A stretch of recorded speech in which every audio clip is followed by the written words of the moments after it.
Good morning, XRP Future Millionaire here, and this isn't for an update in particular, but this is a lesson.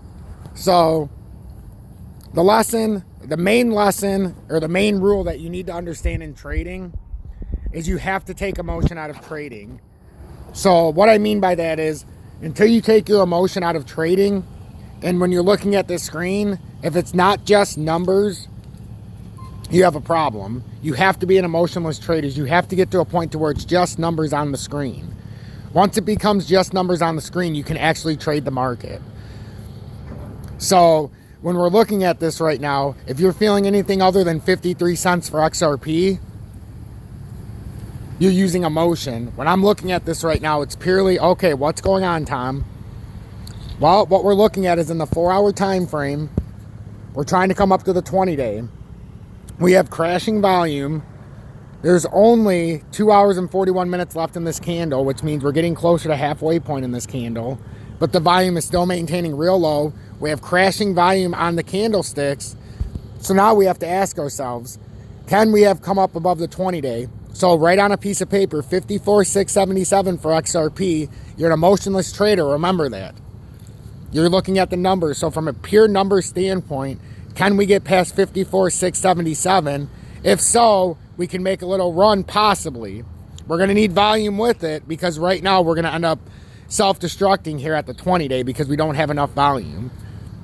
So right now, you don't think about anything else but the numbers. You can't let your emotion dictate what you're going to do in the market. The moment you let your emotion dictate what you're doing, you're done. I often tell people, I like to buy before the rally starts, and I like to sell before the top because I'm looking towards the head formation, but I'm not trying to buy the top, not trying to sell the very bottom, or buy the very bottom, I should say, and I'm not trying to sell the very top. I'm using percentages to do what I do. You know, you're looking for percentage gains. Once you start chasing the very top or trying to buy the very bottom, that's when you miss out on everything, or you start chasing and you buy into a dead rally, or you sell out to an ending drop. You sell in to the end. Like you're selling into the flush when it's about to reverse, or you're selling in when there's always a retest. That's why yesterday I kept saying, we're going to have a retest here. We're oversold.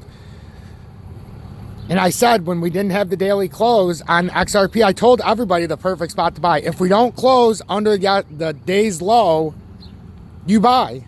Because then we have to trade within the channel. And that's exactly what's happening right now. We're trading within the channel. And now we should cap any upside without a volume spike at the 20-day, which is the red line. That's the 200-day and the 4-hour time frame. This is a completely normal retest. So take this out of this update. This is all I'm updating right now. What you just seen. Until you take your emotion out and look at the screen and it's just numbers, you're never going to be a real trader. So remember, until you take emotion out of trading and it's just numbers,